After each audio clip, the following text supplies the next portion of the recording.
welcome to the month of February. February, the month of love. You know, there's so much love going on around the air and lots of talk about love and relationships.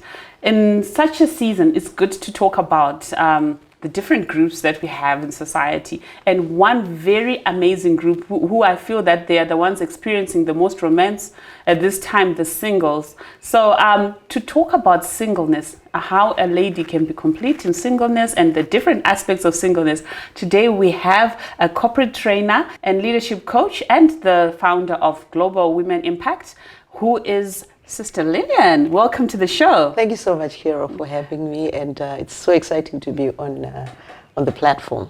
That's really good. So everyone is excited about Valentine's and their pressures that most single people are going through at the moment, where many people are expecting roses on the 14th of February, but then maybe not all of us are going to get the roses. How are we going to be happy when we don't have the roses? So what can you say to that lady who is single right now and the season that we are in? Okay, I think when we talk about singleness, Carol, it comes in many parts. There's nothing that is called singleness, because singleness, you are saying to yourself, you stand alone, and that's not the issue. And then when I talk about singleness whereby you don't have a husband, like people look at me and they say, I am single. I'm not single. I come with a whole host of the people that I'm carrying.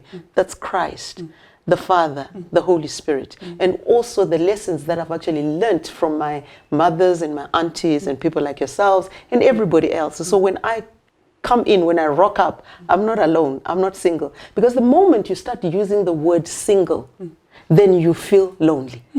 So it's about who you are in Christ.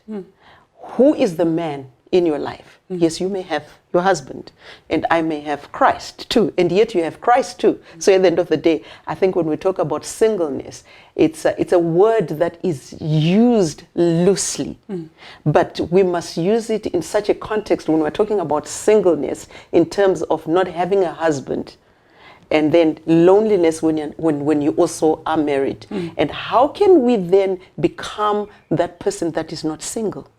How then do you become that person that people don't point at and say you are single?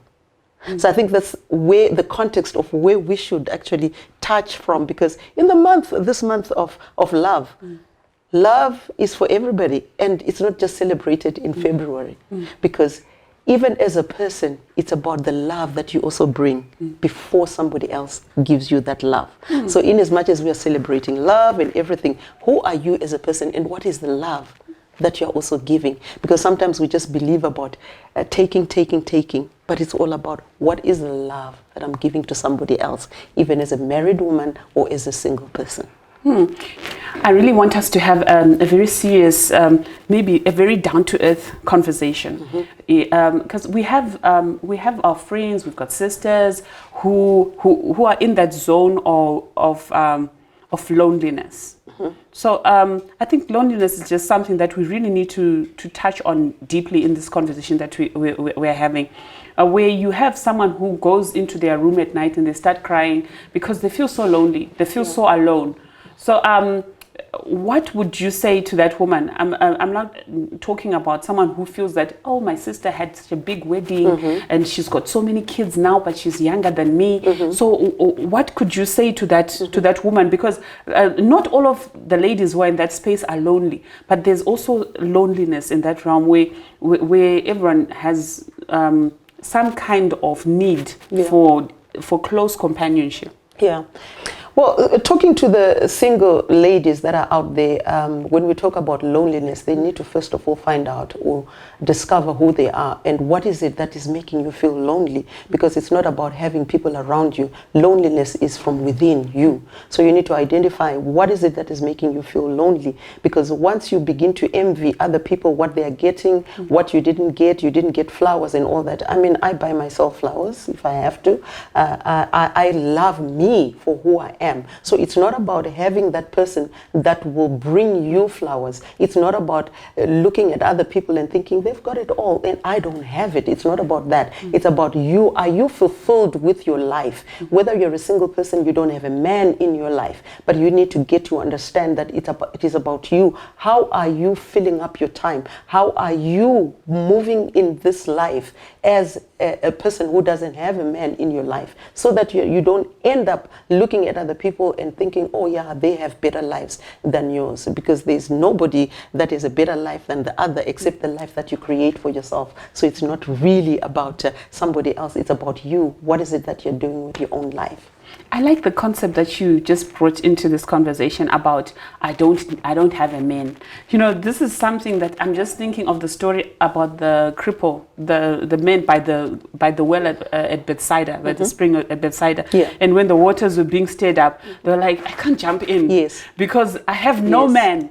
Yeah. And there's some single women who are out there who are at that stage where they can't buy a house because they do not have a man. Some of the ladies are waiting to say, when I get married, I'll buy a house. When I get married, I'll invest in this. I'll get a life policy when I'm married. So what can you say? Because I'm sure there's a way of developing yourself. Your life, does it have to cease? Does your life have to be on pause?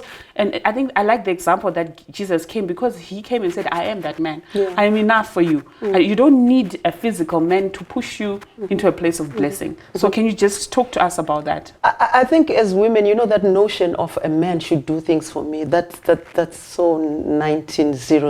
It's no longer there. That's ancient. Yes.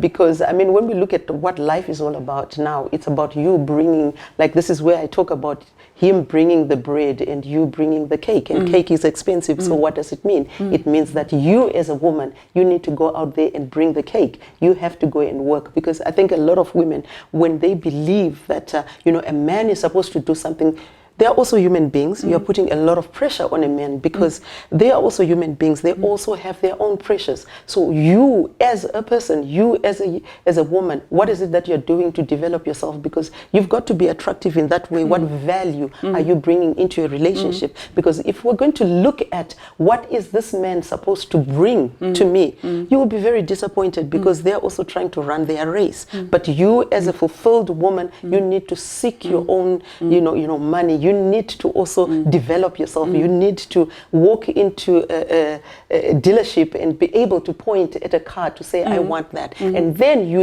attract the right person to you, because they are bringing value, you are bringing value, and together you build a beautiful home. So that notion of saying a man should look after you, it's long gone. Because even when we looked at with COVID-19, what actually it showed us is that, you know, a man, he might have a big job, but he can actually lose it as well. And you become the breadwinner. So imagine if you're just that woman who's waiting to be looked after by a man. It's no longer like that. So we've got to shift our mindsets in understanding that me as a woman, I also need to bring that value. As a single woman, you need to really develop yourself to that point where you attract also the right person, you know, to you. Yeah. Talking about developing yourself to attract the right person towards you, there's a time I grew up in the same environment as you. We grew up in the same church. So, and one of the things we were taught was things like etiquette. How you carry yourself as a woman, how you present yourself to the world. Your inner person shining out from within you and glowing from within, glowing outside.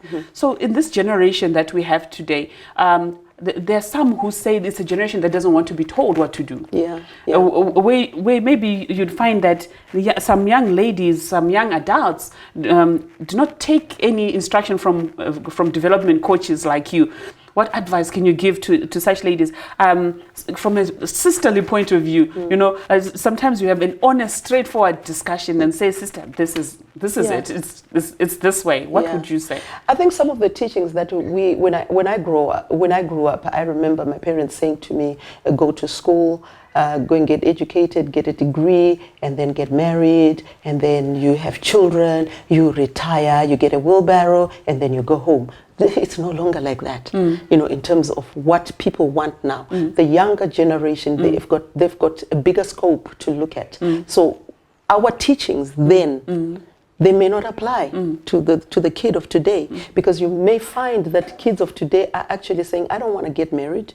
And it is okay if that person doesn't want to get married. Whereas when we were growing up, you know, it was like marriage was an achievement. So it's no longer, so we as developmental people, we need to understand the era that we're living in, that it's no longer about our teaching, which is laid back to a certain degree. We've got to understand this generation, and we've got to then be relevant in our teaching. We've got to be relevant in our coaching, so that they'll be able to be impacted and then move with that teaching. Because there's also some good things that we were taught, very good things. And there are also some things that we can actually learn from millennials. When we put the two together, then we can actually move forward. So gone are the days where a mother just shoves stuff on a kid. It's no longer like that. We've got to shift our parenting even to understand the new generation, that it's no longer just us shoving something to their throats, but also getting to understand where they're coming from, so that we're able to then channel them in the right direction, so that they can develop well. You know, you're actually challenging us to call one of these young adults one of these days to the show to just find out, because for me, I then look at, and I understand the dynamic that someone might not want to get married. The person can feel that marriage is not for them. Yes, yes. So my issue is that, is this person the same kind of person who say, then I don't want to date? Yeah. Are they not included in the bracket that Paul says they will burn with passion? So I just want to understand, are they a generation that doesn't feel that way, or are they saying that allow us to have intimate relationships with no commitment? So that kind of, that's the balance I would like to. I think, Carol, you know my life very well. In you and Fadzi, you know my life very well. I mean, every woman desires to be married, but sometimes, you know, life happens and divorce happens. So I made a decision that I want to be single for all these years. I mean, that was 2008. I made a decision because really I had 3 kids that I wanted to look after, and I said to myself, I'm raising 3 kids, and this is going to be somebody's husband. This is going to be somebody's wife. So I had to structure my life in such a way that I do not confuse these kids.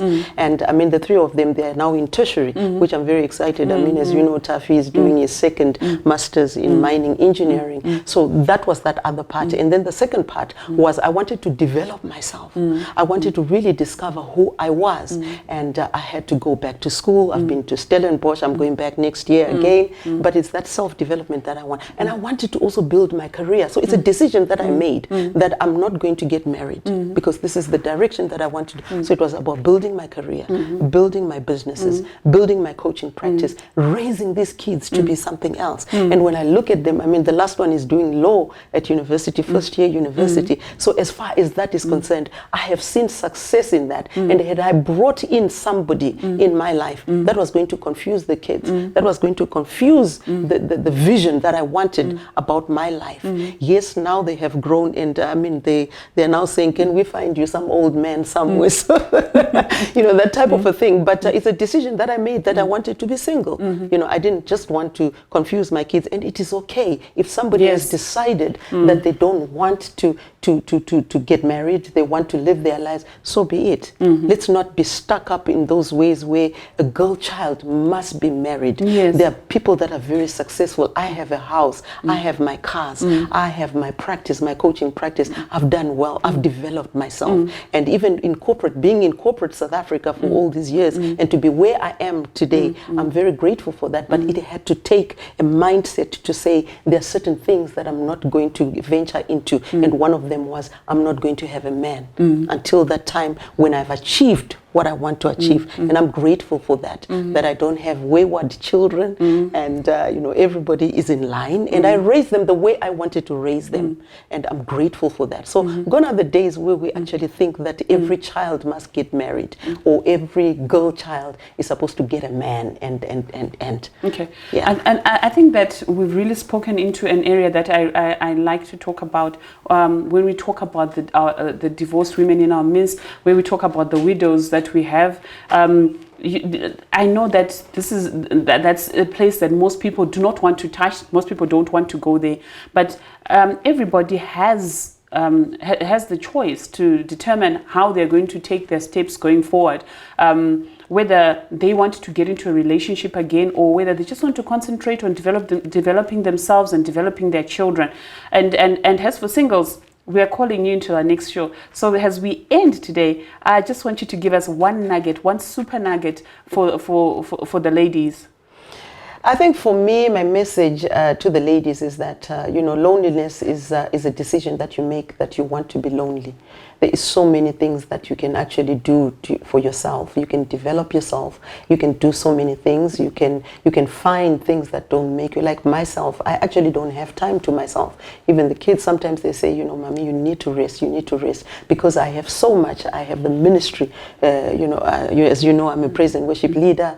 I have my corporate, company 8 to 5 job that I go to, and I have my other businesses that I'm actually building. So I actually don't have time to myself, because there's so much that I'm doing. So loneliness is a choice. And when you talk about loneliness, it's something that you have to look at and say, what is making me feel lonely? And also, I just want to say, love starts with you. You have to love yourself first. That's self-love, where you love yourself before you even want to give it to other people. So I think it's a choice. Loneliness is a choice. And love is also a choice, where you begin to love yourself, and the right person will come. Thank you so much for coming to the show today. It's always a pleasure having you. As I said before, she is the founder of Global Woman Impact, an organization that trains and develops women. We are for celebrating different types of women on this platform, and we would like you to go and get taught, go and empower yourselves, plug into what she's doing. Her details are on the screen. Please log in and like her page. Have a great evening going further. We'll see you next week. Remember to subscribe, invite your friends to subscribe, invite some single ladies to subscribe to this channel. Bless you and good night.